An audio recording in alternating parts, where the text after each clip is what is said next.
The Election Commission of India announced dates for the 2019 Lok Sabha polls with the country voting in 7 phases from April 11th to May 19th and with the results on May 23rd.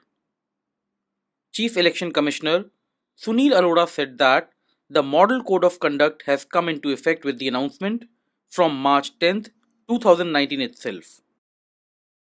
Hello, I am Lakshman Maaheshwary and today I am going to tell you about Election Commission of India's Model Code of Conduct. First of all, let me tell you, Election Commission of India is a constitutional body under Article 324 in the Constitution of India. So what is this Model Code of Conduct? It is a set of guidelines issued by the Election Commission of India for conduct of political parties and candidates during election. The idea is to ensure free and fair elections. It has evolved over time with the consensus of political parties. They abide by the principles embodied in the said code in its letter and spirit.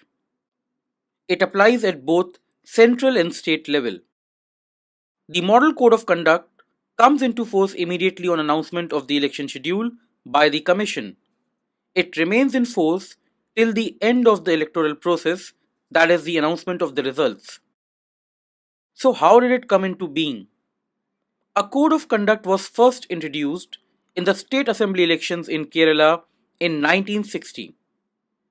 It was largely followed by all parties in the 1962 elections and continued to be followed in subsequent general elections. In October 1979, the Election Commission formally added a section to regulate the party in power and prevent it from gaining any unfair advantage at the time of the elections. So basically, it is a set of do's and don'ts with respect to election. Now let me give you some of the highlights of the Model Code of Conduct. The first pertains to general conduct. No person or party should use caste or communal feelings to gather votes or incite violence. No one is to invade any person's personal life or make personal attacks.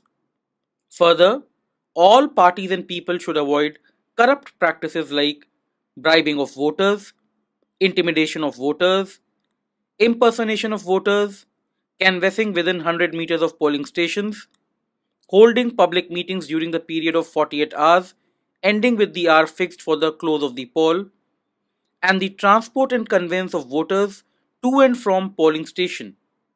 Further, they should not create obstruction or break up meetings and processions organized by the other parties. The second item pertains to meetings. It is a duty of people and party to inform the local police authorities of the venue and time of any proposed meeting well in time to enable the police to make necessary arrangements. Permission or license is to be obtained for the use of loudspeakers or any other facility in connection with any proposed meeting. The third point deals with processions. All people in party should decide beforehand the time and place of the starting of the procession, the route to be followed, and the time and the place at which the procession will terminate. As far as possible, there should be no deviation from the program. Further, advance intimation should be provided to the local police authorities so that no blockage or hindrance is caused to the traffic. If two or more political parties propose to take procession over the same route, it should be ensured that they do not clash or cause hindrance to traffic.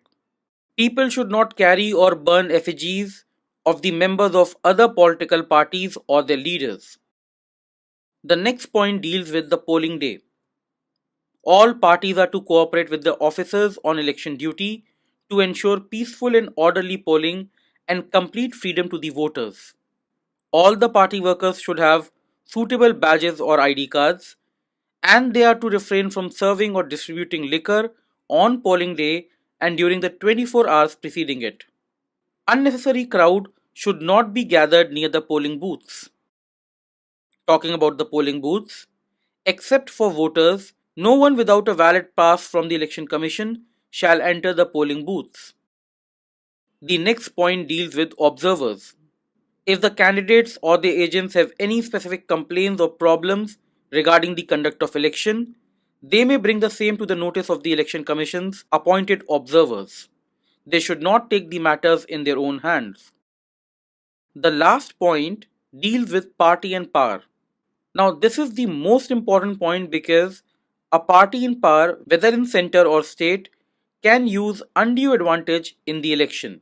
Under this point, it is stated that the party in power, whether at the center or in the state, shall not use its official position for the purpose of its election campaign. The minister shall not combine their official visit with electioneering work and shall not make use of official machinery for the same. Public places such as Maidans for holding meetings, helipads, etc. shall not be monopolized. Other parties and candidates shall be allowed to use such places at the same terms and condition on which the party in power is using them. The government shall not issue advertisement at the cost of public exchequer in the newspaper and other media and misuse of official mass media during the election period for gathering votes. Ministers and other authorities shall not promise or sanction grants or payments out of discretionary funds from the time of elections are announced. Further, except for civil servants, the ministers shall not lay foundation stones of projects or schemes, make any promise of construction of roads, provision of drinking water facilities, etc., or make any ad hoc appointment in the government or public undertakings, etc. Lastly, minister of central or state government shall not enter any polling station or place of counting except in their capacity as a candidate or voter or authorized agent. Now let us talk about some previous violation. There have been numerous instances across leaders and party lines. They have all been engaged in the violations times and again. The list simply goes on. Why is that happening? Is the model code of conduct a toothless tiger? Well, it was a result of a consensus among major political parties. To be honest, it has no statutory backing.